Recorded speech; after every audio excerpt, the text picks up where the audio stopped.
We're not in a global financial panic right now. We may be heading for one. We talked about that separately. We're not in one right now. We are in a recession. It looks the U.S. is definitely in a recession right now. We had 2 consecutive quarters of decline in GDP, first quarter, second quarter. Well, that's a recession. We'll see what third quarter is going to be, but it may be prolonged. It may get worse. Europe is in a recession based on the latest data. Japan is in a recession. China looks like they're in a recession. They reported their most recent growth figures of 0.4% for the second quarter, not 4%, but 0.4% versus compound growth of over 10% for about 30 years. And they lie. So if they're admitting 0.4, I have to believe that's negative. So we're really looking at a global recession. Now, a recession or even a depression, which it may turn into, is not the same as a financial panic. You can have panics without recessions. We saw that in 1998, 1987. You can have recessions without panics. We saw that in 1990 and 2020. Sometimes they do go together. 2008 was an example of both, a severe recession and a severe financial panic. But I would keep those separate because if we're not in a global financial panic, then we don't necessarily have dollar buying because of get me out of everything else. The dollar generally does rally in a financial panic. That's correct. And it does so because people want the best assets they can find. They're like, the best description I've ever heard of a financial panic is everybody wants his money back.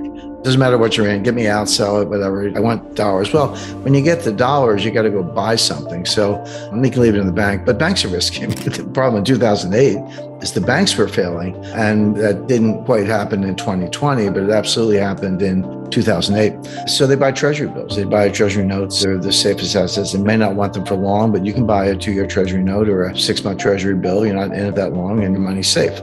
So there is a demand for dollars somewhere around the world to buy that really good collateral because it looks like a safe haven relative to everything else that's falling apart. That's not exactly what's going on today, but it's related. But we are in a recession. Now, the recession should damp down the inflation. It hasn't yet. Inflation's high. There's no question about it. We see it in the data. You see it at the gas pump. You see it at the store. But that may trend a lot lower very quickly, but not for good reasons. In other words, you say, well, what's the Fed doing about inflation? Well, they really can't do anything about it. The inflation is coming from the supply side. Inflation can come from probably a lot of places, but 2 places in particular, supply side and the demand side. Supply side inflation is when there are shortages, there are bottlenecks, there's supply chain dysfunction, people run out of stuff, there's not enough fertilizer, not enough water, not enough truck drivers, ports are clogged, you can't get the input A to make item B, so you got to shut down assembly line because you can't get, titanium from Russia to build Boeing aircraft. But supply chains are breaking down in many different respects, and prices go up as a result. But the other kind of inflation is called cost push inflation. The other kind of inflation is demand pull inflation. This is when consumers change their behavior. They get it in their heads like, hey, prices are going up, they're getting out of control, I better go out and buy that thing, And this is what we lived through in the 1970s, and I remember very well. If you were going to buy a refrigerator, a new car, a dishwasher, whatever, you'd say to yourself, I better go buy it today, because if I wait 3 months, it's going to be higher, or 6 months, it's going to be a lot higher. So, of course, that just pulls demand forward and creates excess demand relative to supply, and then prices do go up, and it feeds on itself. Next thing you know, bosses are handing out raises because of inflation, people just spend more, etc. The Fed can do something about demand pull inflation. They can destroy demand by raising interest rates, raising mortgage rates, credit card rates, and everything else. They can't do anything about supply inflation, supply chain inflation, cost push inflation. They can't do anything about it. The Fed doesn't drill for oil. The Fed doesn't drive a truck. The Fed doesn't run a cargo line. The Fed doesn't mine, titanium in Russia. They can't do anything about any of those things. Inflation means prices are going up. But if they're going up for that reason, 2 things are true. 1, the Fed can't do anything about it. 2, it will probably run its own course in the sense that, if prices go higher, there's going to be a lot less discretionary income. You still got to put gas in your car, and you still got to put food on the table. If those 2 things have doubled in price, and they have, then you have that much less left over for everything else.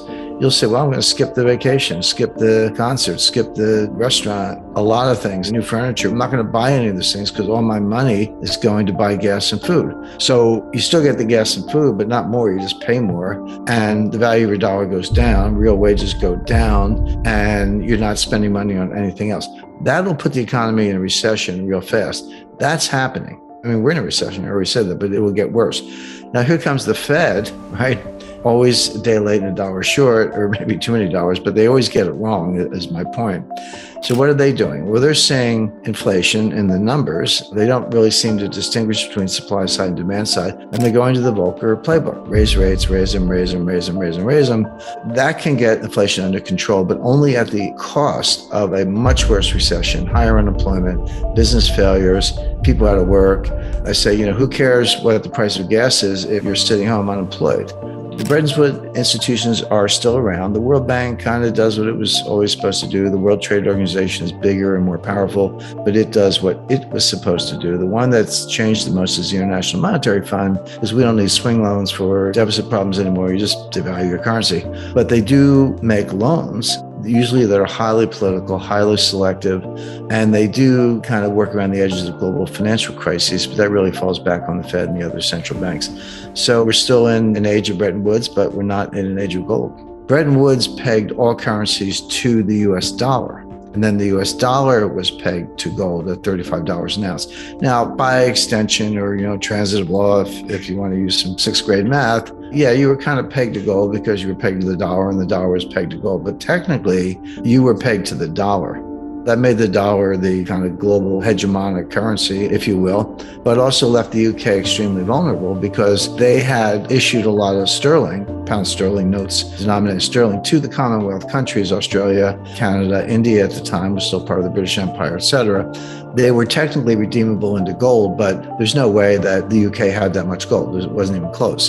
But by diminishing the role of sterling and elevating the role of the dollar, highlighting sterling's vulnerability to a run on gold, exacerbated economic tensions with everybody, including Canada, Australia, and a lot of the African members of the Commonwealth. But coming out of it, you did have a world where the only currency pegged to gold was the dollar and everybody else was pegged to the dollar.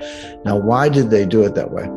The answer was that they felt that other currencies might run into difficulties, trade deficits, imbalance of payments, etc., and might have to devalue. Now, they didn't want anyone to devalue. That wasn't necessarily the plan, but realistically, they thought it might happen. Again, that was one of the problems of the 1920s, 1930s, is that devaluing against gold was a total crack up. It usually came hand in glove with a banking panic, as it did in the UK in 1931. So they felt that if you could modulate that process, the dollar was always pegged to gold. That was the anchor of the whole system. But if you ran into trade deficit problems, there was a swing lender. The swing lender was the International Monetary Fund. That was really the role of the International Monetary Fund at the beginning. Throughout the 80s, 90s, and into the 2000s, it's become this global monetary policeman. They impose all kinds of deals. They make loans. They made multi-billion-dollar loans to Ukraine a couple of years ago. Ukraine did not meet any of the criteria for a borrower, but obviously it was political. So the IMF has become the finance arm of the U.S. State Department and a highly, highly political organization, wandered very far from its original intention.